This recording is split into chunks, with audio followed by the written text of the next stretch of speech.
Hey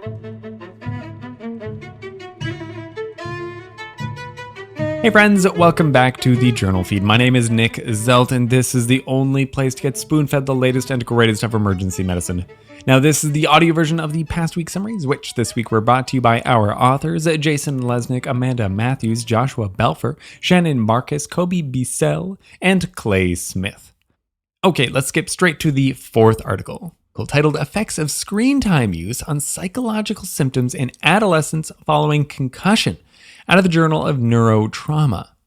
So we know that getting a concussion, it's bad for depression and anxiety, especially in adolescents.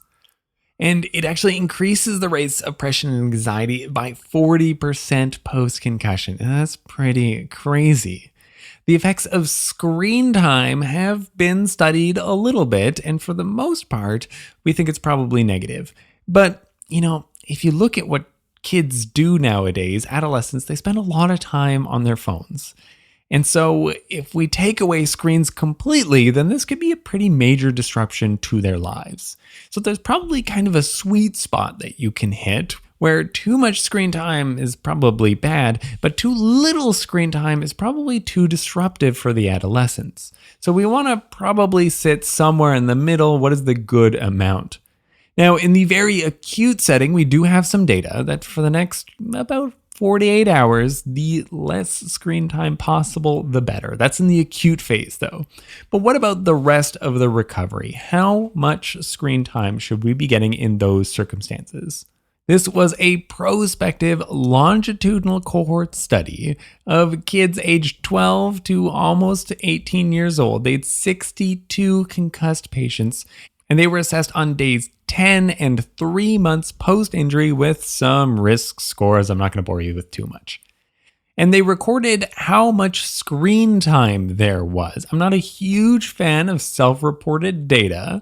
I'm not sure if Androids have kind of a screen time function. I know that Apple products, you can just check at the end of the week exactly how much time you spent on your screens if they're all Apple products. Anyways, though, it's better to have the data, really recorded rather than just reported, but we have reported data here.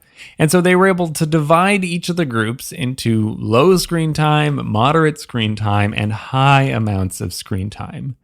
And the results show that at 10 days, all groups had higher rates of depression and anxiety, as you would expect. They've all had concussions.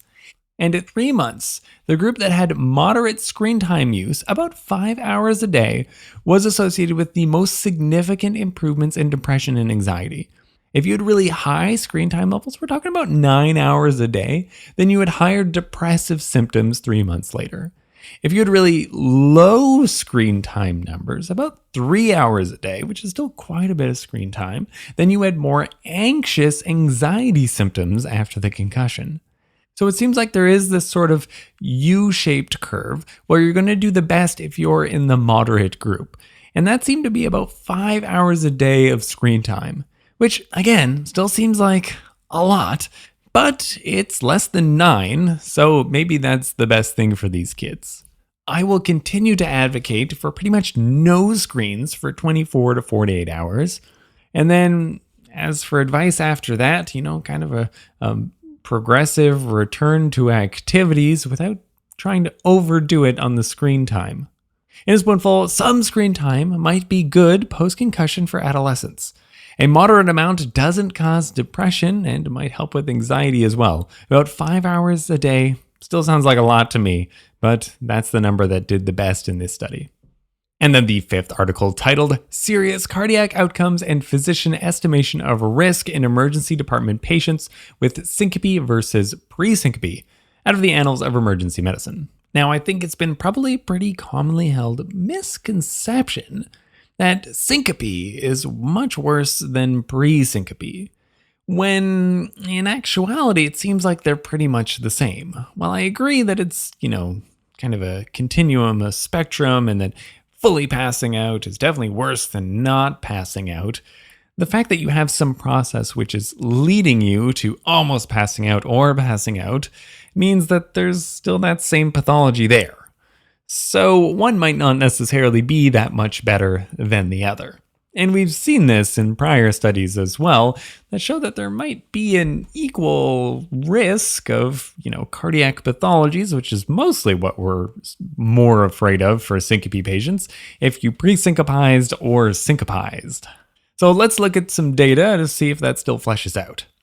This was a secondary analysis of the multi-center PACES cohort, which had about almost 1,300 adults over 40 years old who presented with syncope or pre-syncope, nearly a 50-50 split-ish, more like 60-40. Anyways, they compared the rates of serious cardiac outcomes at 30 days and found that there was 4.7% in the syncope group and 5.2% in the pre-syncope group, which meant there was actually more serious cardiac outcomes in the pre-syncope group. And despite this, physicians estimated that the risk of having poor outcomes was lower for the pre-syncope patient, about 5.3% versus the syncope patients, which was 7.6%. So the physician estimates of the risks were, well, they actually weren't that far off, but they were wrong that the syncope patients were worse than the pre-syncope patients.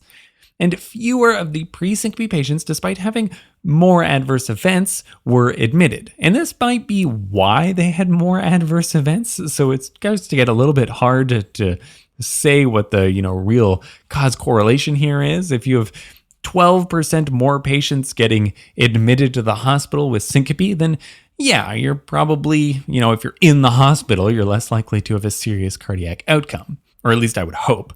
So that might skew the data a little bit in favor of, pre-syncopes being worse. But all the same, we still saw a fair number of serious cardiac outcomes over the next 30 days, and pre-syncope patients were not scot-free here.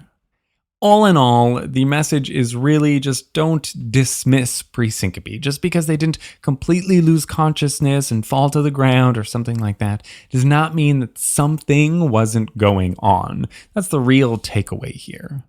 So in a spoonful, more validation that pre-syncope is pretty much as bad as syncope, in this study actually a little bit worse, so just beware.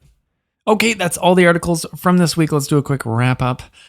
From the fourth article, 5 hours a day is apparently a moderate amount of recreational screen time for kids these days, and this amount was associated with the best recovery from depression and anxiety post-concussion. And then from the fifth article, it's not just pre-syncope, it's almost syncope, and apparently this portends about the same risk of severe cardiac outcomes as a full syncope. Now, if you're hearing this right now, then you're not a part of the members feed, and so you missed 3 articles from this past week. What articles did you miss that you could get access to if you were a member? Well, for the first article that you missed, we talked about solutions for workplace violence. Then we talked about how to deal with asthma in pregnancy. And finally, what is the latest scoop on non-operative management of appendicitis in children? Links to all the original articles can be found at journalfeed.org or just follow the links in your show notes. Our goal here is for you to keep up the easy way through spoon feeding. Thank you.